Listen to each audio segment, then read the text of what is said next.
जय हिंद। इस वीडियो में हम डिस्कस करेंगे पैट एग्ज़ाम के लिए बहुत इंपॉर्टेंट क्वेश्चनों को। आप इन क्वेश्चनों को ज़रूर लगाइए। आपके आने वाले एग्ज़ाम में ये क्वेश्चन बहुत हेल्पफुल रहने वाले हैं। आइए देखते हैं फर्स्ट क्वेश्चन।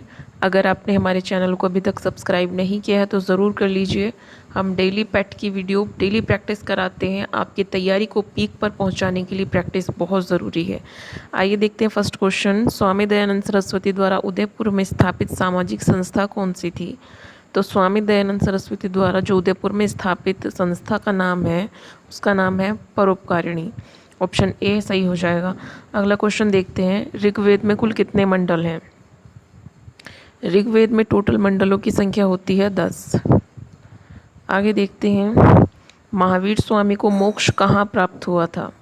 महावीर स्वामी जी को मोक्ष प्राप्त हुआ था पावापुरी में। अगला क्वेश्चन देखते हैं। क्वेश्चन नंबर 4 है। गुप्त शासन में नगर का मुख्य अधिकारी क्या कहलाता था? तो गुप्त काल में जो नगर का मुख्य अधिकारी होता था वो पुरपाल कहलाता था। Option A will be right answer. अगला क्वेश्चन है। बाबर का जन्म कब हुआ था? बाबर का जन्म कब हुआ था? तो बाबर का जन्म हुआ था 1483 में। मात्र 11 साल की उम्र में बाबर बादशाह बने थे। ठीक है। अगला क्वेश्चन है। लॉर्ड हार्डिंग ने बंगाल का विभाजन किस वर्ष रद्द किया था? लॉर्ड हार्डिंग ने बंगाल का जो विभाजन था 1911 में रद्द किया था। अगर पूछे 1905 में बंगाल का विभाजन हुआ था। उस टाइम भारत के वायसराय थे लॉर्ड कर्जन।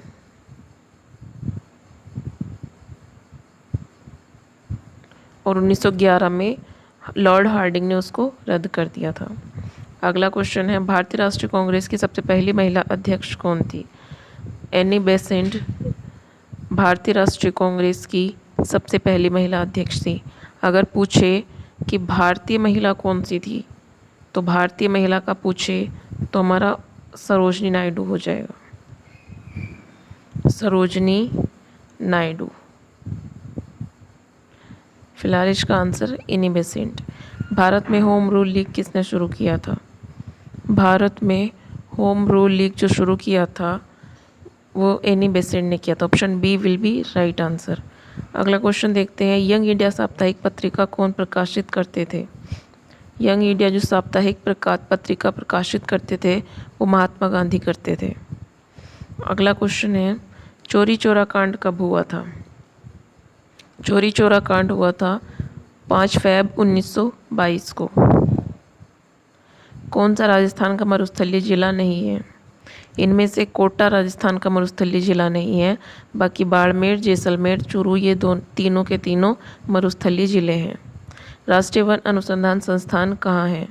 राष्ट्रीय वन अनुसंधान संस्थान हमारा देहरादून में पड़ता है। देहरादून उत्तराखंड। अगला क्वेश्चन देख लेते हैं। काली एवं तीस्ता नदियों के बीच हिमालय कौन सा है? काली एवं तीस्ता नदियों के बीच जो हिमालय है वो है हमारा नेपाल हिमालय। अगला क्वेश्चन देखते हैं। 1 डिग्री देशांतर की सर्वाधिक दूरी कहाँ पर होती है? तो 1 डिग्री इस देशांतर की जो सर्वाधिक दूरी होती है विषुवत रेखा पर होती है, इक्वेटर पर। अगर बात करें हम पृथ्वी की तो हमारी पृथ्वी है और इसको अगर बीच से काट दें तो ये बराबर हो जाएगी 0 डिग्री इक्वेटर। और देशांतर लाइनों की बात करें तो इस टाइप की कुछ देशांतर लाइनें होती हैं।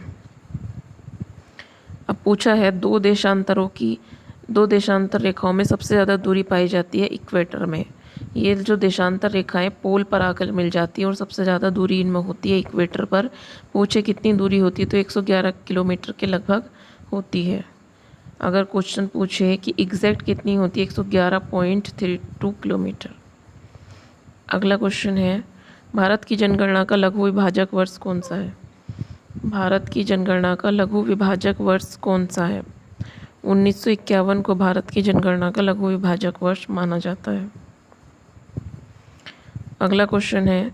वह दर जिस पर रिजर्व बैंक वाणिज्यिक बैंकों को लोन देता है वह दर क्या कहलाती है? वह दर कहलाती है रेपो दर। अगला क्वेश्चन है। सेवा क्षेत्र अर्थव्यवस्था के किस क्षेत्र को कहा जाता है? सेवा क्षेत्र जो होता है वो अर्थव्यवस्था के तृतीय क्षेत्र को कहा जाता है। अगला है राष्ट्रीय आय की गणना के आधार का वर्ष जो है वो किस वर्ष को माना जाता है। 1999 से सन 2000 को राष्ट्रीय आय की गणना के आधार का वर्ष माना जाता है। राष्ट्रीय कृषि बीमा योजना कब शुरू की गई थी?